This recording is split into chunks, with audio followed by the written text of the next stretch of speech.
Mi querido hermano Jorge, bendiciones. Una preguntita. En Primero de Reyes, capítulo 2, el Dios Todopoderoso le da una orden a Salomón.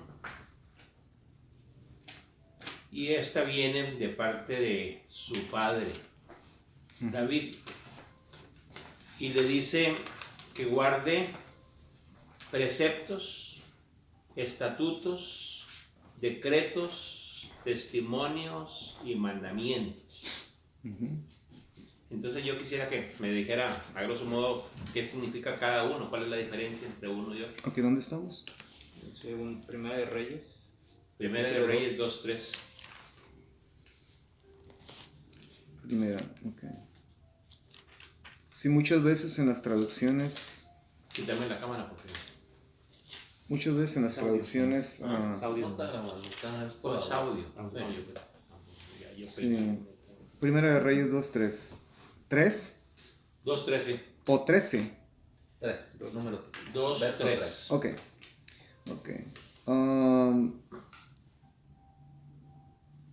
Yo soy el camino en toda la tierra, tú sé fuerte y sé hombre, guardarás la obediencia de Hashem tu Dios, del Señor tu Dios, para andar en sus caminos, ¿okay?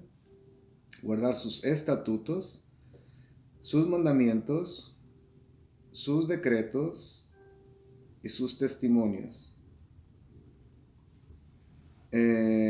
Como está escrito en la ley de Moshe o en la Torah de Moshe, a fin de que procedas sabiamente en todo lo que hagas y a todo lo que te inclines. Ok, en las traducciones siempre tenemos un intercambio de palabras que a veces vienen siendo como, muchas veces pueden traducir decreto en lugar de mandamiento, o habla de los mandamientos, y muchas veces los mandamientos son una referencia a los 5 que mencionaste, ¿sí? Entonces, ¿por qué es traducción? Pero, por ejemplo, perdí la hoja. Déjame regresar. Primera de Reyes, ok. 2, ok. Si te vas al libro de Salmos, aparece algo similar, ¿ya? De hecho, es muy, muy común en los Salmos. El Salmo, de hecho, es el Salmo más largo, el Salmo 119, que también inicia de una forma similar. Dice, cuán bienaventurados son los de conducta intachable, los que andan en tu ley o en tu Torah, ¿okay? En la Torah de Dios, en la Torah de Hashem. El verso 4 dice, tú nos has encomendado tus preceptos. El verso siguiente dice, para poder guardar tus estatutos, ¿sí? Luego el verso 6, o sea, va de verso a verso, cada uno menciona algo distinto. Al contemplar todos tus mandamientos, tus mitzvot. Luego el verso 7 dice, te alabaré con rectitud de corazón cuando aprenda tus justos preceptos, ¿sí? Y ya por último aparece el verso 9, en el verso que sigue, ¿con qué podrá el joven mantener su camino? Guardando tu palabra, ¿ya? Tu dabar. So, tenemos, primeramente, te los voy a describir cada uno, ¿no? La ley, pues es la Torah. Es la Torah. La Torah, que bien sabemos que Torah quiere decir enseñanza o instrucción para el viaje. Básicamente, si lo resumes, es instrucción para el viaje. ¿Ya? Cada vez que vuelas viene en el avión viene instructivos. El manual, ¿no?, del viaje. ¿Qué sucede si el pájaro de acero se cae, ¿no? Cómo golpear la puerta, cómo el oxígeno, como instrucción para el viaje. La Torah es eso. Que es la palabra más primaria, vaya, en referencia, porque la Torah encierra todo, ¿sí? Luego tenemos los preceptos, que es precepto en el hebreo, es el que se llama pikudim, ¿ok? Luego tenemos el verso 5, que tenemos los estatutos. Esta palabra estatutos me llama mucho la atención. Anteriormente los pikudim son las básicamente normas personales en el ser humano, normas morales que tenemos que obedecer. Pikudim, ¿no? Que sería preceptos, ¿sí? Tenemos, me brinqué una, perdón. En el verso 2 tenemos testimonios. ¿Sí? Cuán bienaventurados son los que guardan tus testimonios. Es bien interesante porque la palabra testimonio es la palabra edut, ¿sí? O edutim, edut, que básicamente es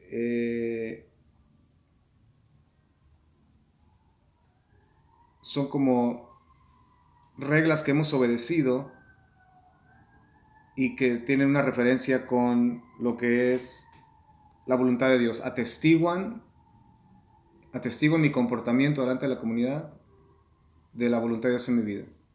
¿Sí?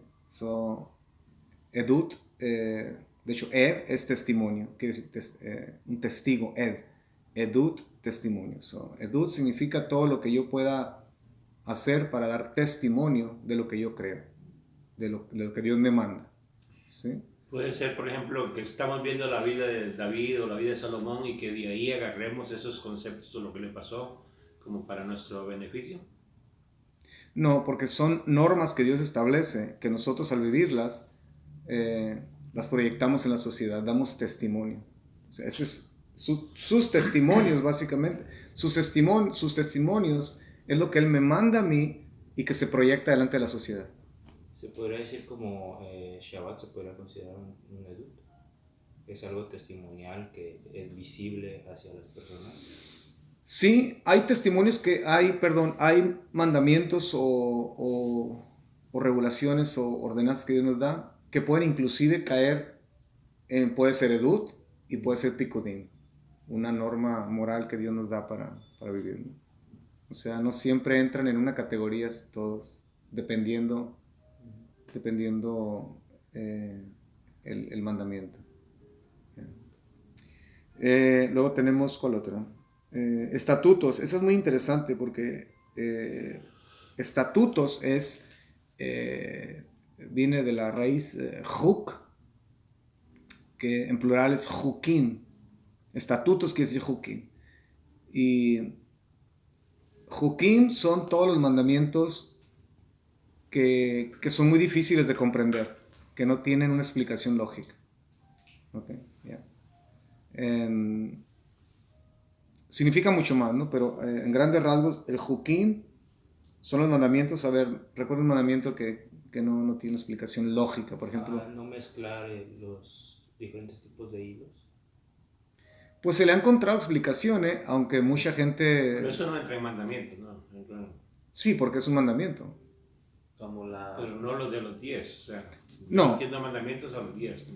Sí, claro, pero los 10 mandamientos es la base del resto de todos los mandamientos en la Biblia. De hecho, todos los mandamientos en el texto sagrado los encuentras en los 10. Podríamos decir que los 10 mandamientos es un cuartel general de otros mandamientos que eventualmente van a emanar de... Los otros te ayudan como a cumplir estos 10. Bueno, posiblemente sí, podríamos verlo también de esa forma. Sí. Como la vaca roja. La vaca roja. Algo que no tiene explicación. Ya. Algo que no... Bueno, porque hay que quemar un becerro, ¿no? Y todo. Ahí sí ni la piel se agarra, todo se quema. Aunque ni Salomón dicen los sabios que pudo explicar ese mandamiento. Pero nosotros tenemos una idea de que la vaca roja representa al Mesías sufriente. Y es interesante porque hay literatura rabínica que habla de que la vaca roja era una referencia al Mesías. ¿Ya? Entonces, pero no lo enfocan como el Mesías que sufriría, claro. Nosotros le encontramos esa explicación. ¿sí? Porque era utilizado para las cenizas eran utilizadas para los impuros, para los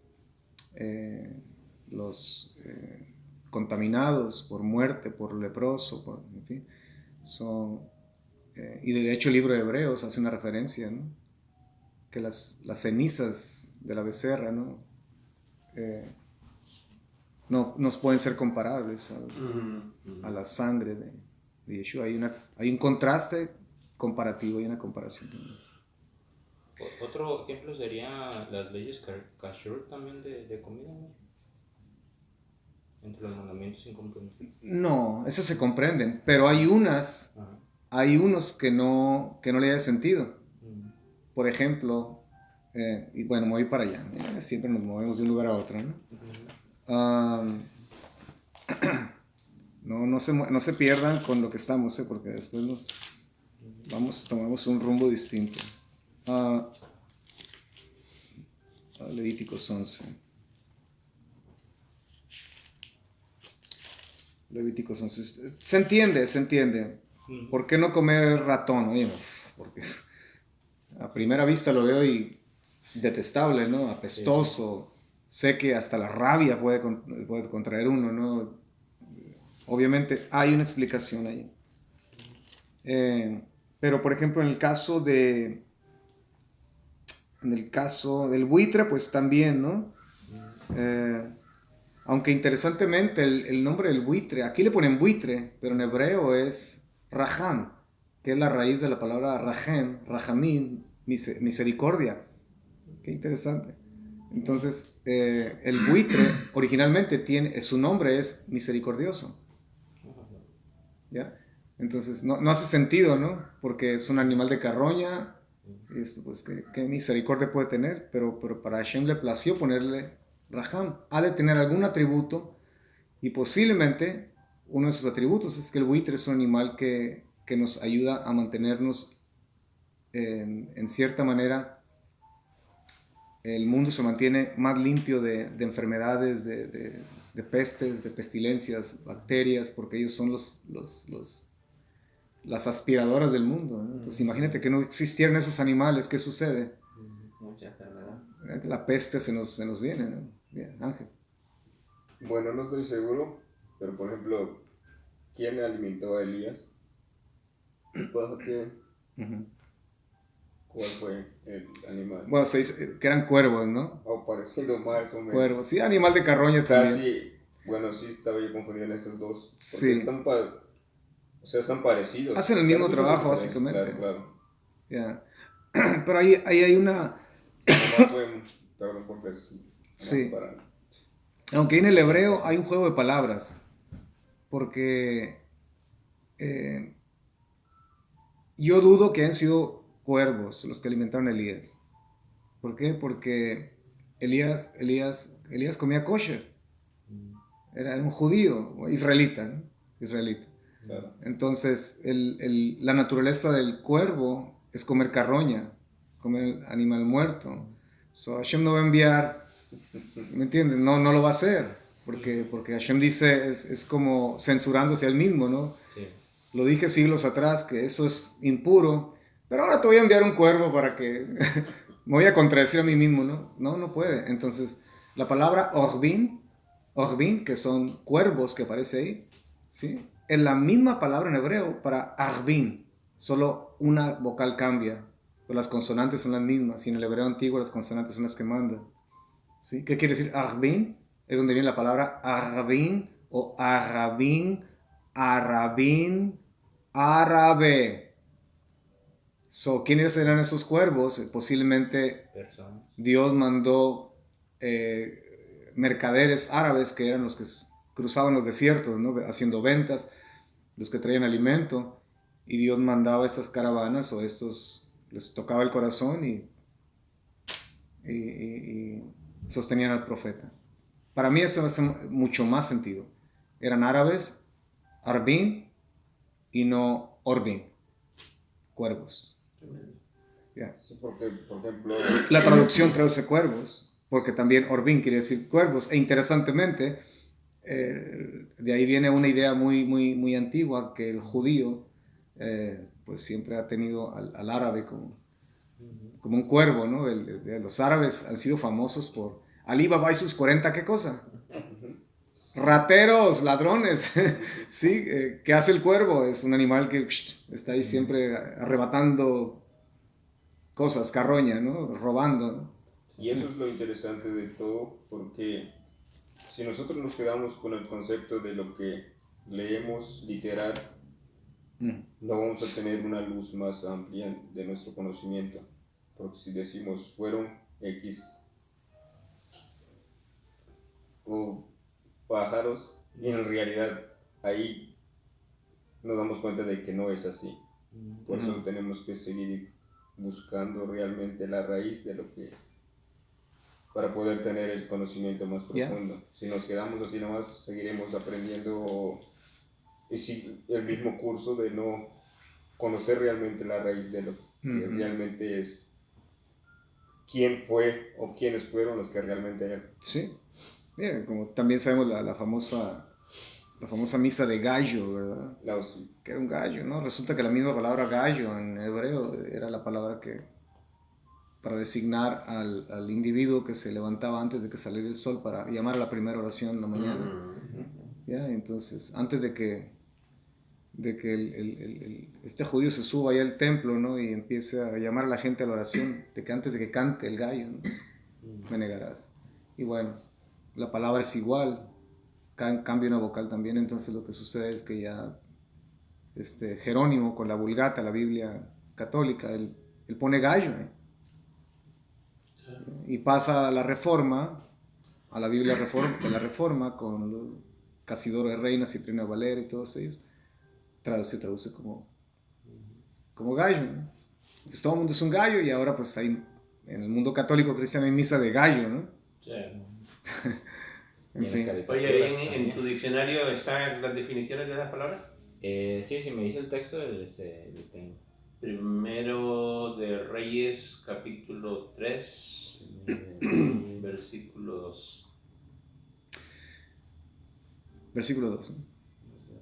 Entonces, ¿qué tenemos? Que Joaquín representa los mandamientos y las ordenanzas que no podemos comprender, pero que Dios nos manda hacerlas. Anyway, ¿no? Luego tenemos, ¿qué tenemos después? El verso 7, te alabaré con rectitud de corazón cuando aprenda tus justos preceptos, que también aparece esta palabra acá en Reyes. La tenemos, capítulo 2, Verso 3. es verso 3, ¿verdad? ¿Cómo aparece aquí? Preceptos, perdón. Que también es traducida decretos, ¿eh? Porque mishpatim viene de la palabra mishpat, que quiere decir como juicio. ¿Okay? Entonces, un decreto puede ser un juicio, un precepto puede ser un juicio también. Juicios, en plural mishpatim. Bueno, pues también la mishpatim traducido en la Reina Valera lo pueden encontrar, lo pueden encontrar como ordenanza, sentencia, norma, decreto, sentencia. También, básicamente si lo ponemos en la perspectiva, se puede decir en la perspectiva de judicial, sería como un proceso judicial, lo que se tomaría hoy en día basado a las leyes de un gobierno. Proceso judicial. En el sentido de juicio, sí, interesante. Por ejemplo, decreto sería como algo que ha sido decretado, ya sea por el rey, por un líder, ¿verdad? Y que es una orden, una ley. En este caso, Hashem decreta. Nada que ver con los fantoches del Evangelio según San Hollywood, ¿verdad? En la televisión, de yo decreto y yo decreto. No, nada que ver con eso. Yo decreto. Se van a Manhood, ¿verdad? Y yo decreto que Portland será para Dios, ¿verdad? Y Portland se está yendo a la Gehenna, ¿no? Cada vez peor. Yo decreto, ¿no? Yo decreto prosperidad. Sí, decreto prosperidad en tu vida. Y pierdes el trabajo, pierdes la casa, ¿no? Y pierdes todo. Decretaron. Brother, me dice qué definiciones quiere y si Cada una de las palabras para poder tener un... Oh, bueno, entonces cierro yo aquí y dejo de explicar. Pues, ¿para qué te explico entonces? Ay, qué malo. Es que malo tú. En mi propia cara, mira. No, está bien, está bien.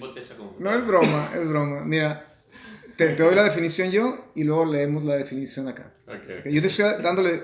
Posiblemente esa es la definición, no sé de qué fuente venga, pero en el judaísmo las cosas se perciben distintas muchas veces. No necesariamente es lo mismo que algún comentario cristiano, ¿no?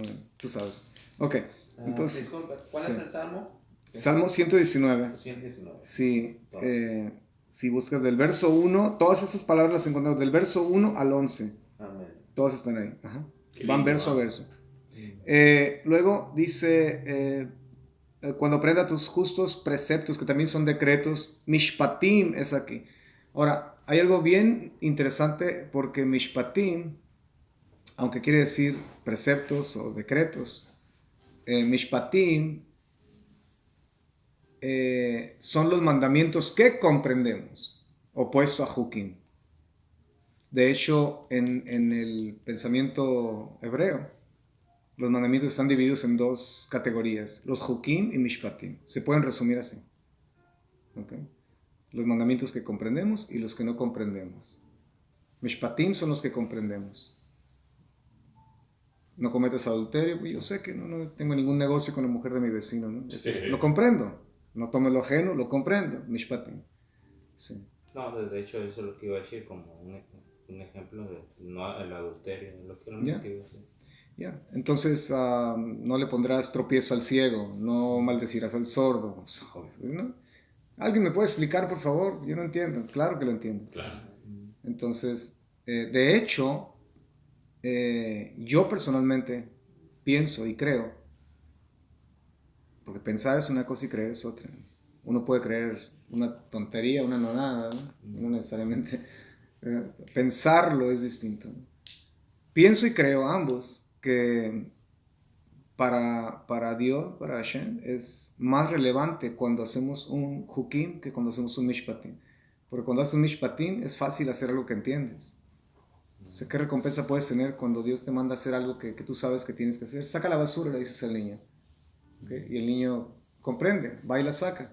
Gracias, mijo, qué lindo. Pero que cuando le dices, papi, me deja ir tiene 12 años el niño, ¿no? Y quiere ir al bar, ¿no? Me dejas ir al bar con mis amigos, ¿no? Y, ¿what? Y le das un susto, ¿no? Y le dices, no, ¿cómo que vas a ir al bar con tu...?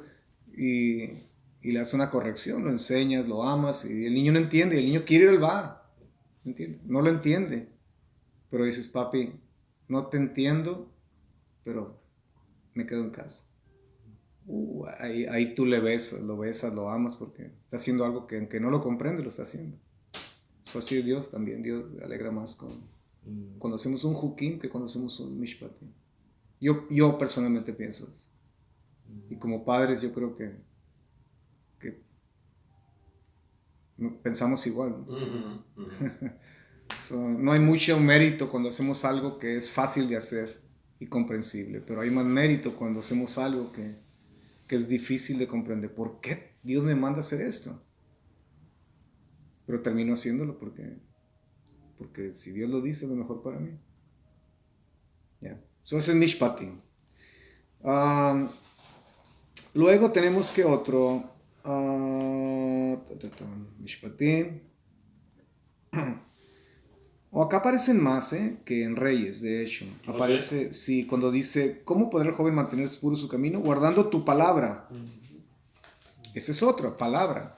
¿Sí? ¿Qué es palabra? Dabar. ¿Sí?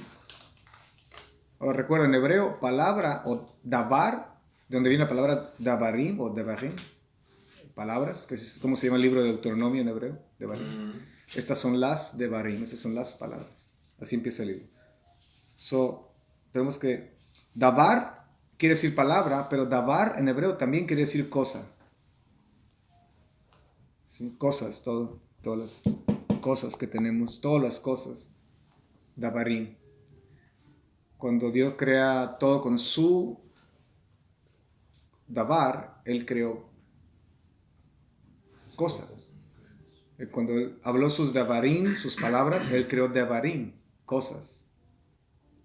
O sea, todas las cosas fueron creadas por las palabras de Dios. Qué interesante. Qué bello. Eso está profundo. Está profundo. El poder. Sí, o sea que todas las cosas, incluyendo nosotros mismos, somos un resultado de sus palabras. Todas las devarim somos un resultado de las devarim de Dios. Pero maestro, basado a eso, ¿hay una conexión en la palabra? Pienso que sí, ¿no? Pero no estoy seguro. Si hay una conexión entre la palabra devarim, porque siento que en medio está la palabra que es bara, que es crear. Sí tiene esa misma palabra dentro de la palabra de devarim, de bara. No le veo conexión, pero es interesante, sería interesante ver qué podemos encontrar ahí, pero no le veo conexión en la raíz. Okay. Sí, pero nunca había pensado eso. Ya. Sería bueno investigar, pero no le hallo conexión. Pero sí tiene sentido, hace mucho sentido. Sí. Me dejaste tarea. Ya. Y qué interesante porque Dios hace el mundo, crea el mundo con devarim, el mundo visible, las cosas. Y hay una palabra en hebreo para hablar de destrucción, es la palabra deber, como deber, cuando debes algo, ¿ya? Que proviene de la palabra davar. Ahí sí hay una conexión, hay un ADN en la palabra deber, que es destrucción, que viene de la palabra davar, palabra. O sea, deverim, destrucciones, devarim, palabras.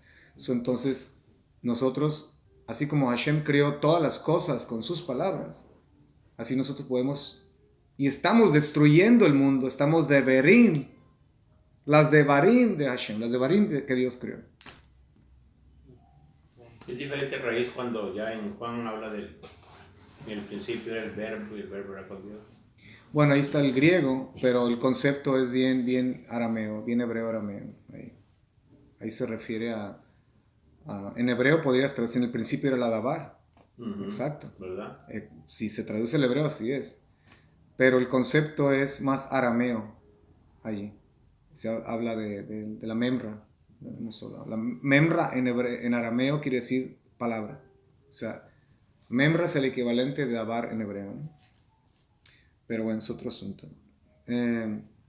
Ok, eso tenemos que palabra es davar. Okay. Y la última, y tenemos en el verso 11, tenemos, en mi corazón he guardado tus dichos, dichos. ¿Okay? ¿Qué dichos? ¿Ya? Y esta palabra es imra. Imra es I latina, se traduce I latina M-R-A. ¿Ok? Y básicamente que sería la octava que aparece aquí en 11 versos, qué interesante. 8 formas distintas de definir lo que Dios habla. ¿Sí? Aunque una encierra todo, ¿no? Torah. Y 2 se encargan de dividir las demás, que son Hukim y Mishpatim, ¿no? Claro, lo que Ismael lea en un momento es muy posible, no sé qué fuente tenga, si es fuente cristiana, no te va a definir la manera en que yo lo estoy definiendo, porque los conceptos cambian en relación a la forma en que el judío ha percibido esto por siglos, del hebreo. Aquí puede ser más técnico, ¿no? Sí, de hecho de hecho es algo así parecido. Oh, wow, ok, vamos bien. Sí. Vamos bien. Entonces, ya por último, para darle la palabra aquí a Ismael que lea esto. Sí. Si no, aquí nos quedamos. Básicamente, Imra es como una variante de Dabar, que de palabra. Dicho, Imra. Es como, puede emplearse como palabra también. Y básicamente Imra tiene que ver con el final de una explicación que Dios le está dando al profeta, por ejemplo. Tiene que ver con la conclusión de las palabras que Dios le está dando al profeta un mensaje. ¿Sí? Sería dichos, es la palabra dichos. Bueno, cuando me hiciste la pregunta, inmediatamente vino Salmo 119, porque aquí es donde tenemos las 8 diferentes. ¿Verdad? Tremendo. Sí, acá en Primera de Reyes solamente habla de estatutos, mandamientos. Sí, porque es David que le está diciendo eso, entonces se le salieron algunas. No es que haya fallado, yo creo que más bien es una forma de resumir, ¿no? Y él menciona 5, acá son 8. Interesantemente, el Salmo 119, pues sabemos que David fue el autor de la mayoría de los salmos, ¿no? ¿Verdad? Acá menciona 5, acá menciona 8. No sé si eso te Tremendo, varón, qué responde. extenso. Quizá tengas que escuchar el audio nuevamente, ¿no? Pero así en brevedad es eso. Obviamente mucho más que escarbar. Yo creo que eso llevaría una clase completa. Oh, sí. Unas 6, 7 clases. Oh, sí. Tengo una clase, sí, que a mi estilo, como de 2 horas y media, 3 horas, solamente sobre eso, sí. Hay mucho que cubrir, pero en esencia es eso. Ishmael, ¿qué tienes? No, pues es básicamente lo mismo. Sí, básicamente. Okay. Una pregunta ahí, Moré, aquí en el 11 dice, en mi corazón. Sí, en mi corazón he guardado tus dichos. ¿El corazón viene siendo toda la mente, todo el ser? El corazón es el área pensante. Lev, Lev es corazón, la bomba que tenemos que impulsa la sangre. Pero siempre, la mayor parte, cuando habla de cuestiones, en este caso de enseñanza o cuestiones morales, siempre es una referencia a la mente. Y la mente, en una perspectiva un poco más profunda, ¿qué viene siendo? Oh, estamos entrando a otro tema ya. Para eso requeriríamos un café. Oh, ok, ya está listo el café. No, adelante. Vamos a dar tiempo que llegue la demás gente. Sí, en una perspectiva un poco más profunda viene siendo el alma o el espíritu. Esa es una pregunta que demasiado profunda. Es extremadamente compleja, que nos llevaría a otro tema, Sí, pero... Porque hay una área en el cuerpo que es la que tiene el uso raciocinio, sí, que es la que nos hace a lo que dijo el hermano Juan, que en mi corazón he guardado tus dichos, y esa parte solamente la puede guardar, ya sea, no me acuerdo si es el alma o el espíritu el quien lo puede llegar a poder a procesar, vaya, se podría decir así. Porque tal como el ser humano en carne no lo puede hacer. El espíritu creo que es el soplo de vida, pero creo que el alma es la que lo puede llevar a cabo. Entonces no sé si sea así. Es meternos en otro tema. Bueno, ya nos metiste. Bueno, pues es lo mismo. Pienso yo que pasa ahora mismo, pero un poquito más así. Sí, es complejo porque sería... Separarlas, ¿verdad? Sí, quería hablar un poco más sobre el corazón, pero déjame tratar de... Está bien. No. Yo me espero, aquí lo voy a tener en la casa y todo. Es muy complejo. Por ejemplo, en la Torah o en los profetas no aparece esta idea de cuerpo, alma y espíritu. Okay. No la encuentras. ¿Por qué? Porque es complejo. Y a veces que se habla del alma y es una referencia al espíritu, a veces se habla del espíritu, es una referencia al alma, es intercambiable, pues. ¿Me explico? No hay una definición exacta. Lo que tenemos, por ejemplo, de Bereshit, capítulo 1, verso 26, Génesis 1, 26. Porque hay una diferencia entre Neshama y Nefesh. Oh, sí, total. Y una de esas dos creo que es la que puede llevar a cabo la cuestión del uso de raciocinio. Sí. Pero mira, son... A ver, ¿dónde ando? Son hay mucha hipótesis, hay mucha teoría. Y hay cuestiones que yo no me atrevo a decir así es. Porque es complejo. Entonces hay gente que se ha atrevido a hacerlo, yo no. Si no está extremadamente claro aquí, ya lo único que mi mente va a hacer es hacer un midrash. ¿Me entiendes? Voy a hacer mi propio comentario, ¿me entiendes? Entonces yo soy muy cuidadoso en no meter cosas dentro. Pero hay gente que se ha atrevido a hacerlo y que ha venido con buenas ideas, ¿me entiendes? Y que cada quien tiene, qué bueno que vienen con esas ideas porque nos hablan y nos enseñan de alternativas nuevas que podemos, ¿verdad?, saborear y decir, hace sentido, ¿no? Pero hay que ser cuidadosos. Por ejemplo, 26. 1.26. Génesis 1.26. ¿Okay? ¿Dónde estamos acá? No olvidemos lo del corazón. En un momento quiero compartir algo con ustedes sobre eso. 1.26. Aquí está.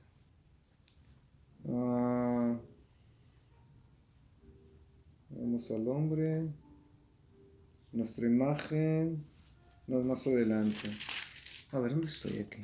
Más o menos como dice el texto, ¿no? Pues dice que el hombre vino a ser un alma viviente. Un ser viviente, sí, un alma viviente.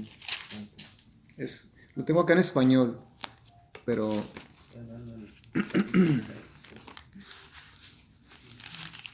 Sí, es el verso 9, 7. Entonces Hashem Elohim modeló al hombre de la tierra roja e insufló en sus narices aliento de vida y el hombre llegó a ser un alma viviente. ¿Sí? Se podría deducir que el alma entonces es la consecuencia de la unión del soplo de vida con... Sí. El soplo, ¿verdad? Viene siendo como el ruaj. Y gracias al ruaj le dio vida al alma. Sí, hay un montón de posturas distintas. Donde dice que vino a ser un alma viviente. Aquí la palabra para, por ejemplo, te digo, es complejo. Cuando dice el verso, modeló al hombre de la tierra roja, insufló en sus narices aliento de vida. La palabra que aliento, pues uno dice es el viento, ruaj, espíritu, sí. Viento, el equivalente en griego, pneuma, de donde viene la palabra neumático, porque el neumático tiene aire, ¿no? Viento. Entonces, aliento aquí es, podríamos decir, es el viento de Dios, ruaj, es el espíritu, pero no, en el hebreo no dice que es ruaj, dice que es, el aliento es la neshama. Qué interesante, no dice ruaj. Y mucha gente se va con la idea porque leen la traducción y dicen, oh, aliento, entonces este era el espíritu, dice. Entonces cuando continúan leyendo, dice, y el hombre llegó, o sea, no era, sino que llegó a ser un ser viviente. Aquí vemos la importancia de la unión entre alma y cuerpo. El hombre no es, el alma no sirve de mucho si no hay cuerpo. De hecho, el alma no tiene ningún negocio en el universo si no posee un cuerpo. Es cierto.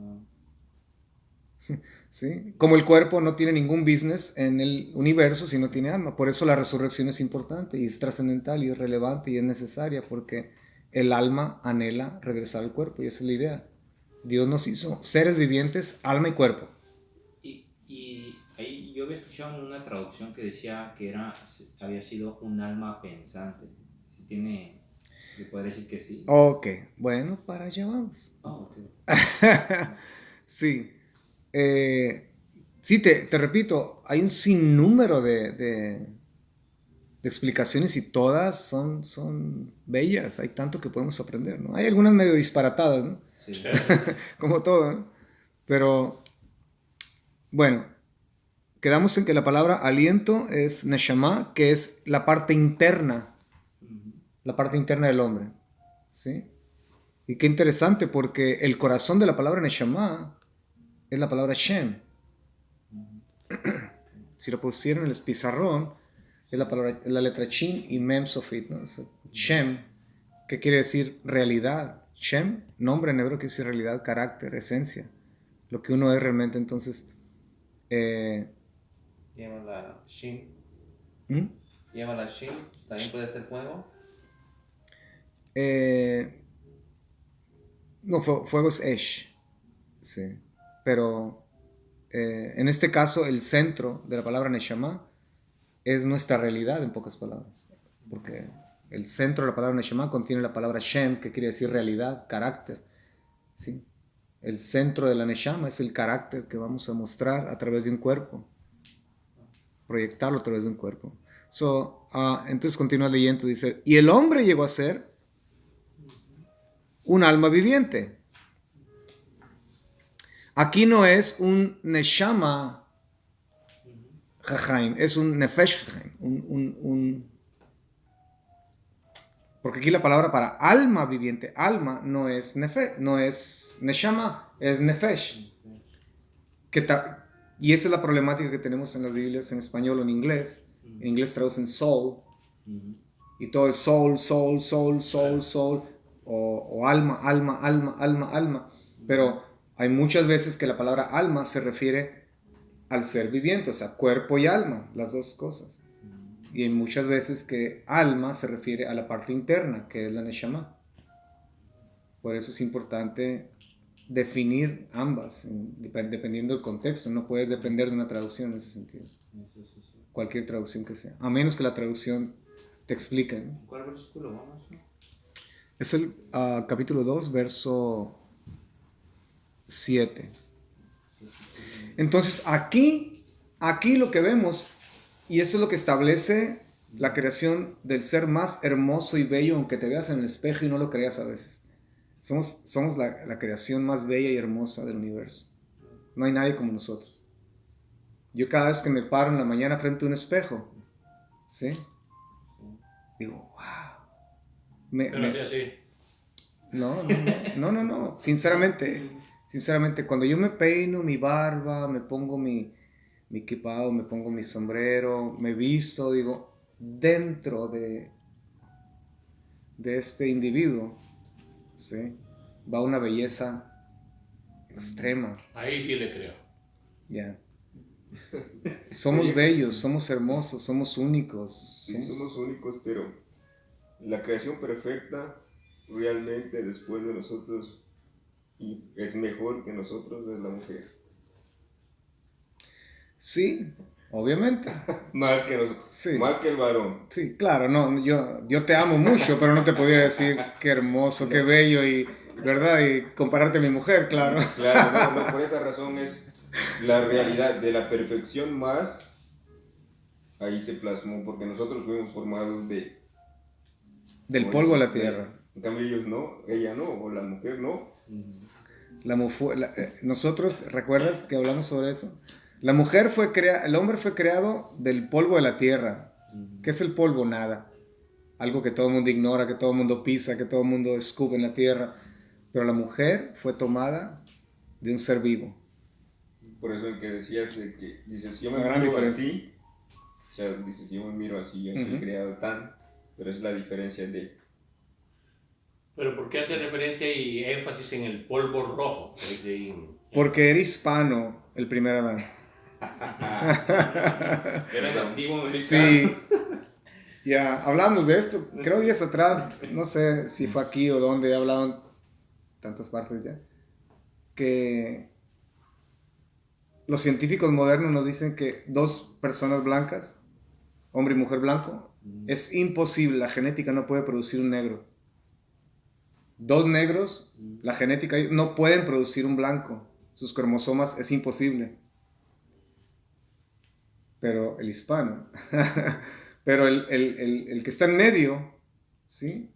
El rojo, él tiene la genética para producir blancos o negros o morenitos o cafeces. ¿Ya? Entonces, por eso Adán, tierra roja. De hecho, Adán quiere decir tierra roja, que fue tomado de la Adama, la tierra. Y cuando viene a ser un ser viviente, empieza a circular por sus venas Adom, sangre, Adom. Las tres palabras provienen de la misma raíz, Adam, Adama, Adom. Rojo. entonces los hijos de Noé tenían esta neutralidad como para poder producir las otras especies. De hecho, ellos eran distintos en color y en todo. Ya ellos nacen distintos. Ya estaban. Sí, es muy posible que Ham haya sido piel muy, muy morena, porque los descendientes de Ham se van a lo que es el área de Canaán, la cuarta generación que Noé maldice, y se van al norte del África. De hecho, Ham quiere decir caliente en hebreo. O Cam es caliente. ¿Sí? Se van al África. Los Yafe o Yafet o Jafet. Yafe quiere decir hermoso en hebreo.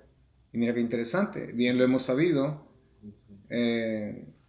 Y aunque la mujer es bella y hermosa, sea negra, azul, verde, de cualquier color, siempre hemos sabido que la mujer, la rusa, los Caucasian, llamamos los blancos, ¿no? Hay una belleza ahí que es muy única, ¿sí? Y ellos son descendientes de Yafe, el hermoso. ¿Ya? Tú buscas las genealogías, de hecho los nombres antiguos, los equivalentes están en las genealogías de la Biblia. Luego buscas a Shem, los semitas, que son el sándwich, ¿no? Ni negros ni blancos. El mexicano, ¿no? El salvadoreño, ¿no? Y ellos son ¿quiénes son? Los sumerios, los de Mesopotamia, todos los Medio Oeste, ¿no? Judío, árabe, sirio. Y bueno, ya hay mucha mezcla hoy día, ¿no? Sí, tremendo. Pero bueno, el punto es que estábamos en el alma y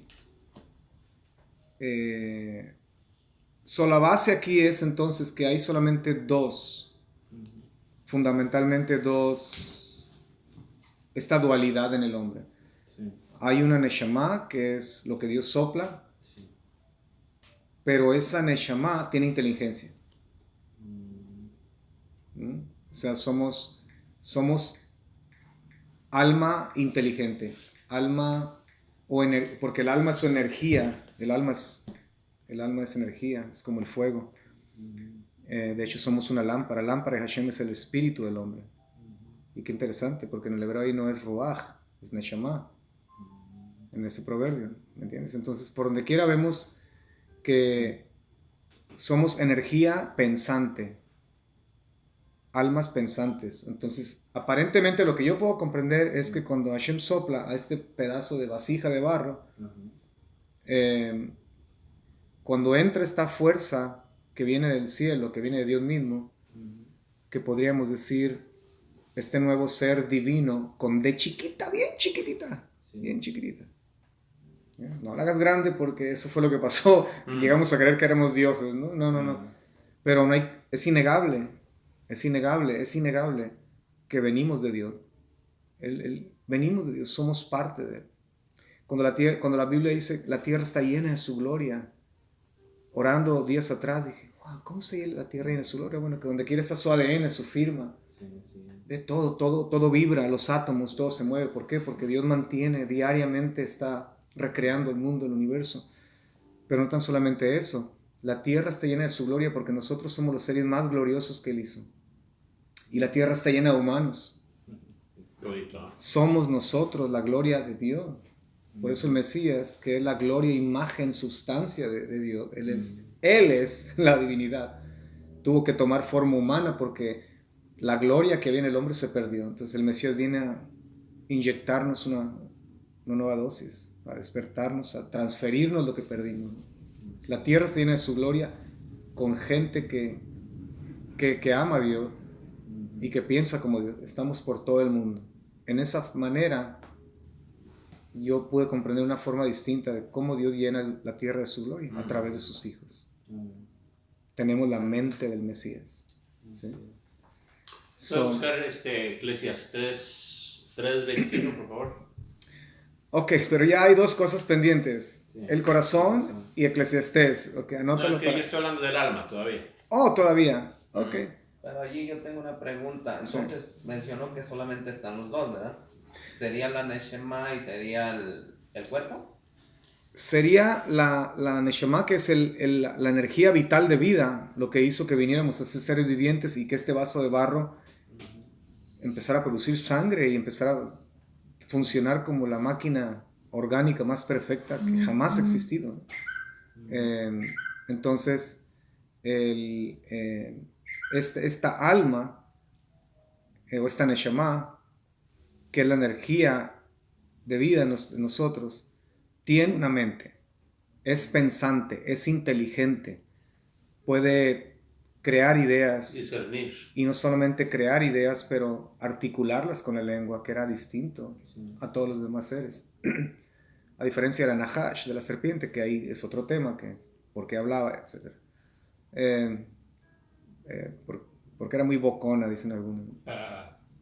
Pero somos un alma inteligente, entonces. Y es aquí donde muchos tratan de explicar, bueno, es que el espíritu es lo que Dios dio y es la energía vital de vida, y el alma está incrustada al espíritu como algo que no se puede separar, ¿sí? Y tiene una mente, tiene inteligencia, pero bueno, ¿dónde me explicas eso? Porque la Biblia solamente me dice que la neshama no es el espíritu, es el alma. Sí, porque yo estoy tratando de entender algo. Es complejo. De que entonces por eso nuestro Mesías Yeshua es el Ruach. Entonces sí lo podemos adquirir por medio de él. O ya espiritualmente hablando en un nivel. Sí, te digo, hay múltiples. A través de 35 años he escuchado tanto rabinos, he estado a los pies de tantos grandes maestros. Algunos dicen que cuando Adán peca pierde el espíritu. ¿Sí? Algo similar a lo que comentas. Entonces queda solamente la neshama, esa energía vital que Dios dio, pensante, inteligente, pero perdió el espíritu. Entonces Yeshua, el bendito, viene a darnos de su espíritu, ¿no? Entonces hay muchas formas de ver el pasaje. Hay otros que dicen, he escuchado a algunos sabios decir, contemporáneos, que cuando el hombre muere, ese espíritu que recuperaste va con Hashem, pero el alma va a otra, no el lugar, porque en el mundo espiritual no existe lugar, tiempo y espacio, pero va a otro estado, ¿sí? Separado, y el cuerpo pues va a la tierra. Entonces cuando ocurre la resurrección, estos tres van a volver a unirse. Entonces, ¿a quién escuchas? ¿A quién? Me explico. Yo prefiero quedarme simple y entender que el texto sagrado es complejo en muchos aspectos y muchas cosas no las define por lo mismo, porque si nosotros pudiéramos explicar lo más profundo de Dios, pues seríamos dioses. Y Él nos deja con muchas cosas que muchos han tratado de explicar, y muchos dicen, yo escojo esto porque eso te gustó y eso es lo que para mí me llega, y eso es la verdad, y lo defienden y dan la vida por ello, pero en temas así yo prefiero ser un poco más humildito y decir, bueno, excelente lo que comentas, ¿no? Puedo aprender, posiblemente es eso, posiblemente es esto, posiblemente es esto. Cuando la Biblia dice preservar vuestro cuerpo, alma y espíritu, te repito, son temas que los tienes que definir a la luz de cada una de estas perspectivas distintas, ¿no? Es complejo. Lo que sí sé es que hay un ser interno, Rabbi Shaul habla de él, el hombre interior, ¿sí? Y el hombre exterior. Entonces eso me dice, entonces Pablo sabe de lo que está hablando. Él sabe que definitivamente somos una dualidad, independientemente de que dónde se encuentra el espíritu, en la punta del dedo gordo de mi pie, ¿me entiendes? Y el alma se encuentra acá en mi cabeza, independientemente de que no logremos explicarlo. Yo sé que somos seres espirituales y que tenemos un alma pensante, ¿me entiendes?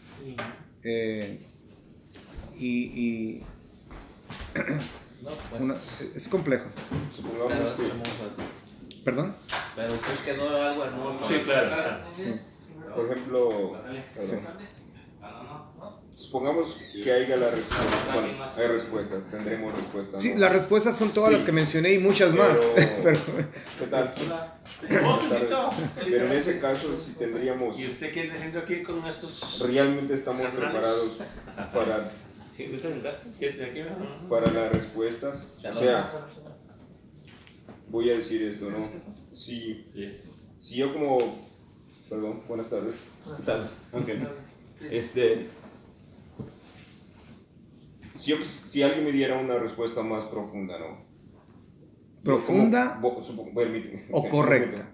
Un poquito más. Porque hay muchos en YouTube hablando nonadas diciendo que ok. son muy profundos, ¿no? Permíteme, Y asustan a la gente, sí. Y no, decir, no necesariamente es correcto. ¿Cuánto yo estoy preparado para entender la respuesta? O sea, yo como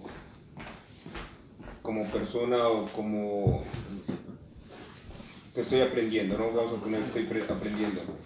Yo, por ejemplo, soy como un recipiente y estoy preparado para recibir, como por ejemplo ponemos un vaso, ¿no? Estamos, ¿qué tan? O sea, ya estoy libre o limpio para recibir la respuesta. Es a lo que iba. O sea, porque nosotros podemos decir, yo puedo ir y quiero aprender. O sea, si estoy recién nuevecito, ¿no? Sí. ¿Qué es lo que hacemos cuando somos nuevecitos? Queremos absorber todo, pero todavía tenemos que vaciarnos, y entonces para empezar a... Es a lo que iba. Sí. No sé, o sea, para no irme a otro punto, es lo que quería decir más. No, sí. No, y es... Qué manera. Cada punto de vista debe respetarse y cada opinión debe respetarse. Pero una vez más, si fueran temas más que hubiera pasajes que nos definen bien, ¿me entiendes? Uno ya no tiene escapatoria, ¿no? Uno tiene que decir, bueno, pues la Biblia lo enseña, ¿no? Pero por eso quería que viera ese Eclesiastés 3:21 para ver si hay una palabra diferente entre alma del hombre y alma del animal. Ok. Dice el alma del hombre va al mismo lugar de... No, lea. Ok.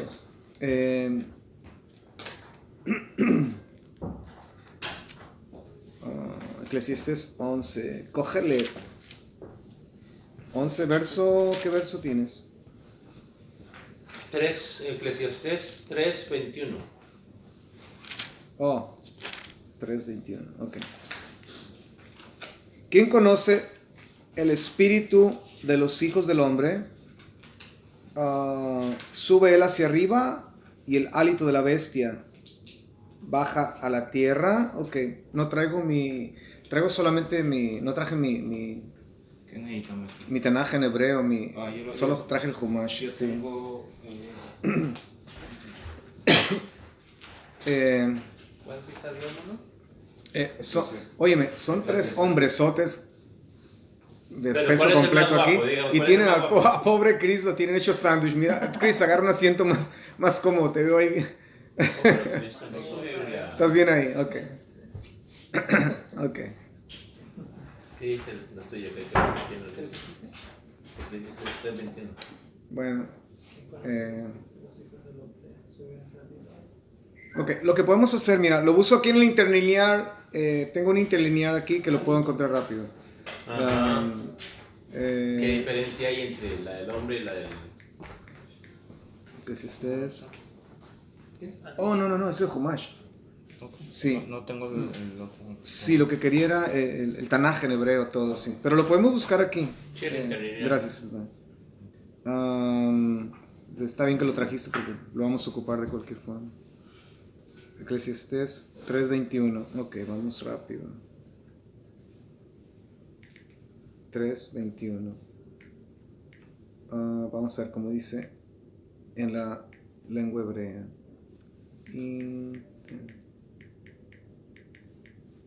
Alright. Pero me lo está dando en la Septuaginta. No quiero la Septuaginta, quiero en hebreo. Ok, aquí está. Ok. Mi yodea ruach beneja adam haola. Ok.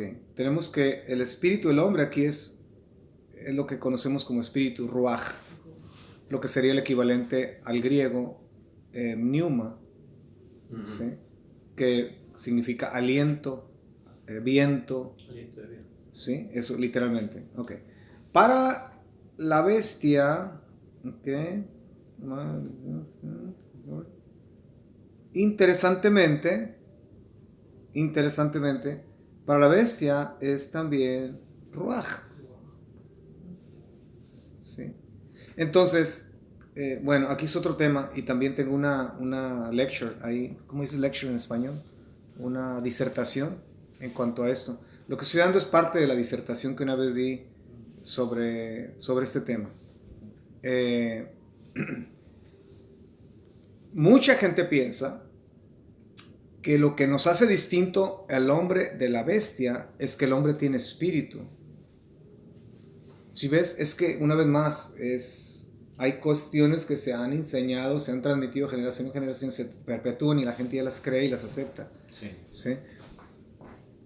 La bestia tiene espíritu y el humano tiene espíritu, le comentaba una persona. ¿Pero cómo dice usted eso? Que los animales no pueden tener espíritu porque el espíritu es lo que nos conecta con Dios.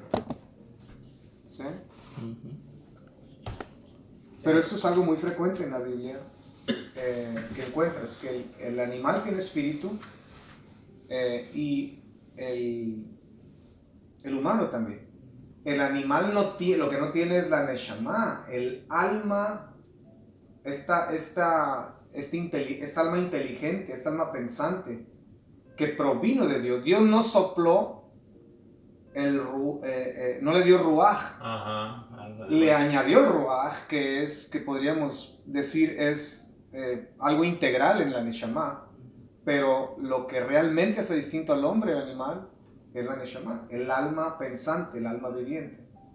Entonces, podríamos de hecho decir que son 3 elementos, uno está incluido en el alma, es como yo lo puedo ver, ¿okay? Lo más que me puedo yo acercar y puedo definir, que Dios nos sopló un alma inteligente, un alma pensante, y en esa alma pensante va una energía que es el espíritu, ¿okay?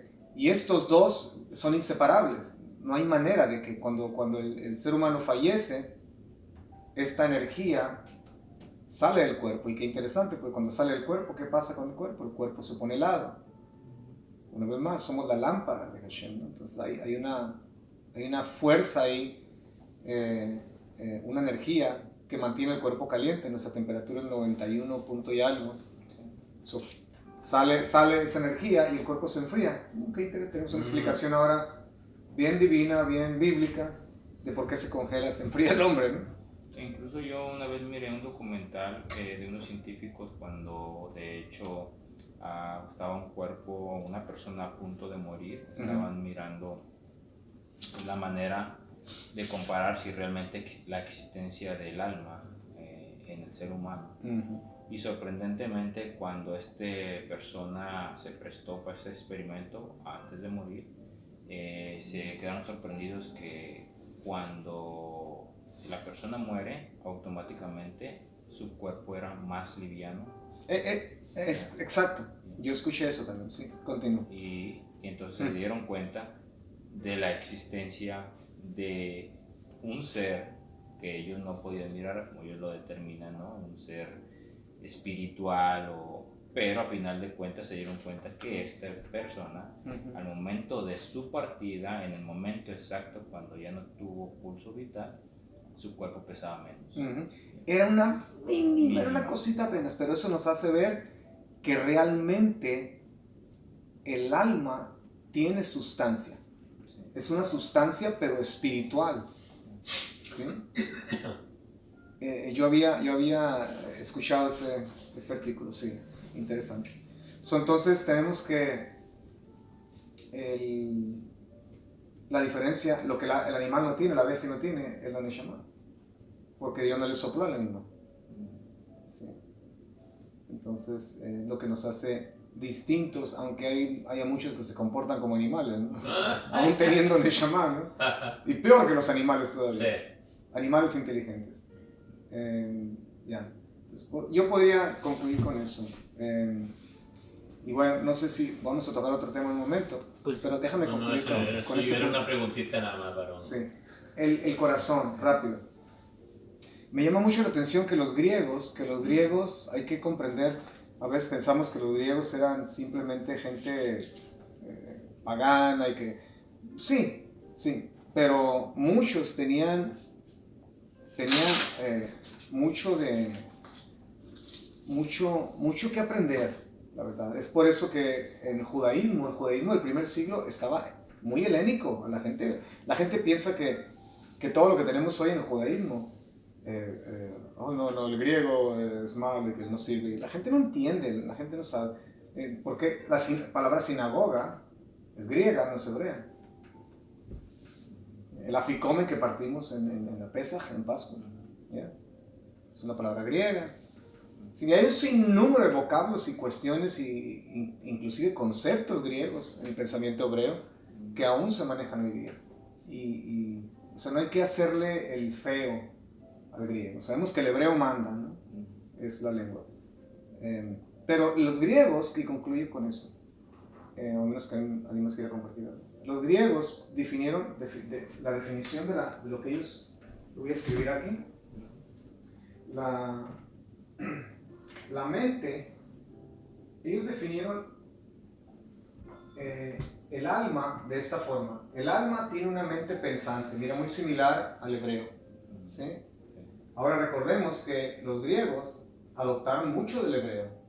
De hecho, ¿cómo se llama el alfabeto hebreo? Alfabet. Aleph Bet. Aleph Bet.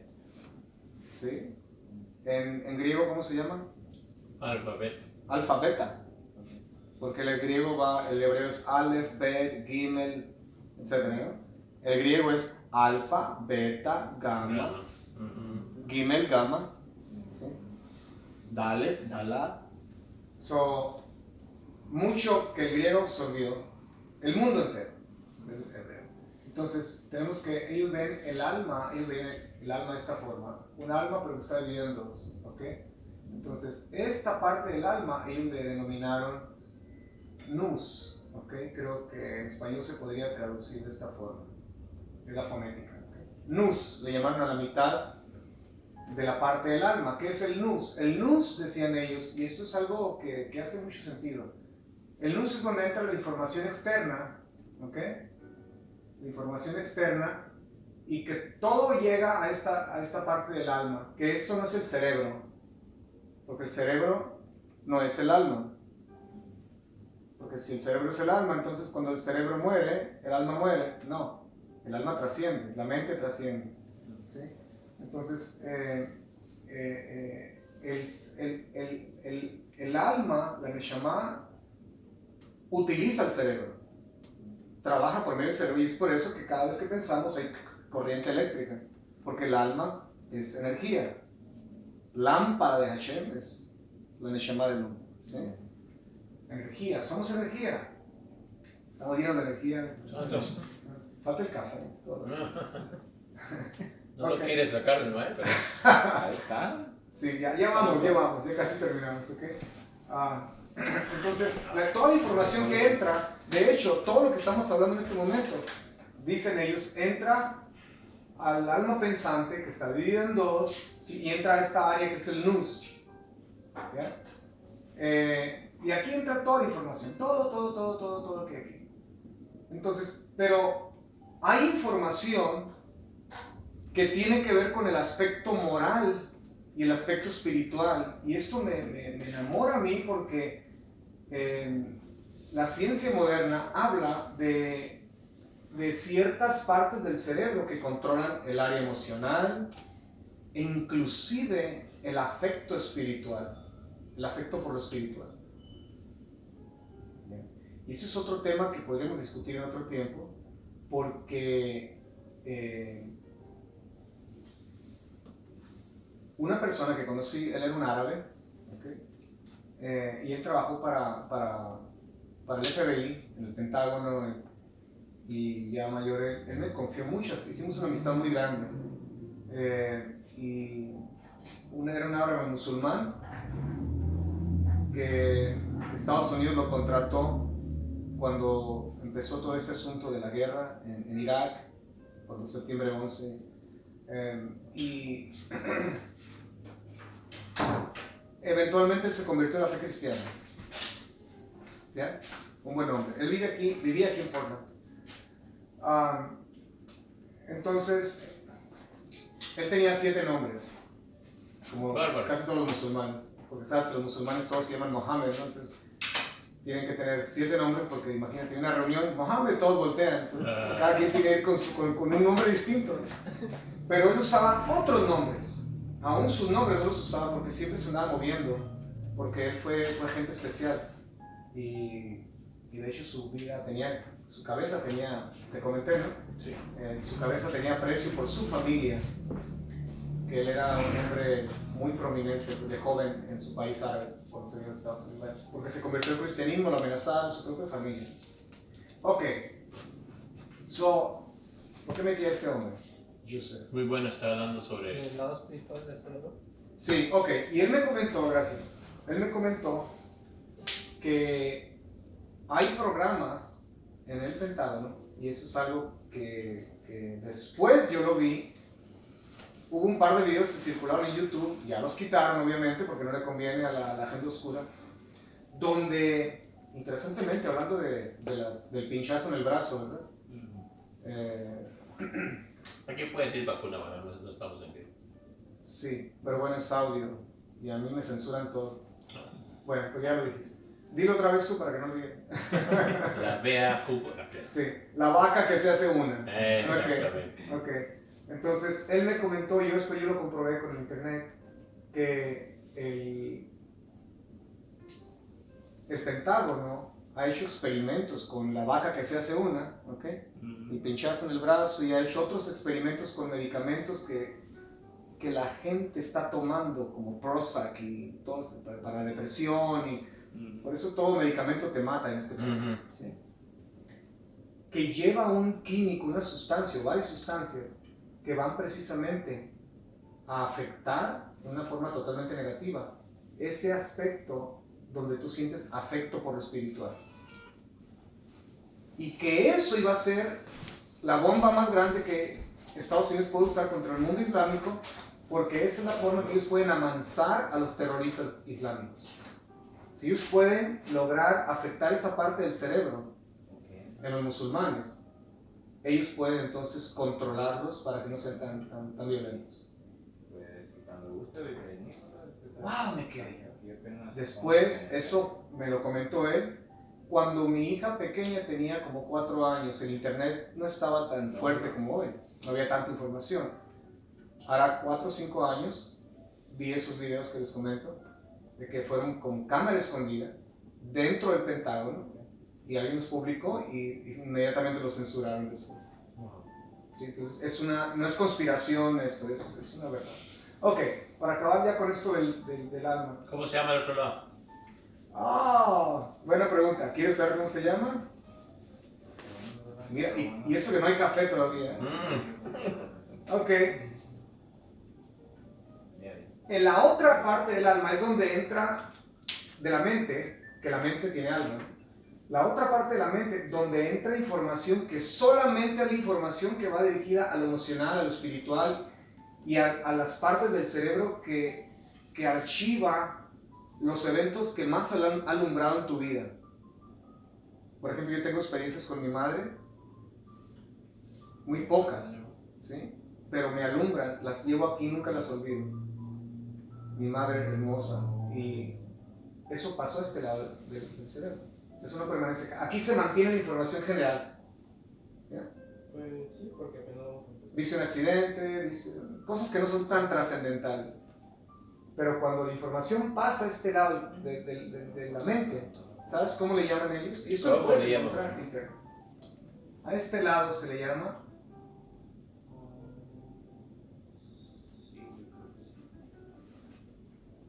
Cardia. el cardia, de donde nosotros tomamos la palabra griega corazón, cardiología, cardiólogo. Esta otra parte del alma, de la mente que está en el alma, porque el alma contiene la mente, ¿no? Se le llama cardio. Y aquí vamos a llamarle podemos usar esta ilustración. Hay una pequeña ranura en esta división que divide el nus de donde cae la información general, al corazón, donde la información que realmente va a entrar es información que tiene que ver con lo emocional, lo espiritual, con cuestiones de moral, con cuestiones de ética, con cuestiones de comportamiento moral. ¿Los mensajes subliminales a qué parte del cerebro van? Buena pregunta. No soy un experto en esto, porque no soy un cardiólogo ni... ¿no? Pero, bueno, el cardiólogo no tiene nada que ver con eso tampoco, ¿no? Tiene que ver más con la bomba del corazón, ¿no? O sea, lo que quiero decir es que no soy un experto en la materia, ¿no? Pero, no sé, podríamos sacar conclusiones, ¿no? Que van a la parte donde afecta la parte espiritual. Sí, porque ¿no? sabemos que aquí, en esta parte que el cerebro, vaya, tiene el afecto para lo espiritual. Sabemos que el ocultismo, el satanismo, la macumba, la santería, la gente lo hace con todo el corazón, ¿no? Lo creen con todo el corazón. Entonces, es la parte que básicamente controla tu vida y esta parte es la información en general, ¿sí? Entonces, tenemos que lo llaman de otra forma y es entrar más adentro, pero tenemos que tocar otro tema en un momento. Quiero parar hasta aquí. Es lo que se llama, algunos le han llamado, lo han identificado como el consciente, que es la información general, y el subconsciente. ¿Sí? Pero bueno, ese es otro tema por tocar en otro día. Yo creo que con eso. Bueno, ya que está tan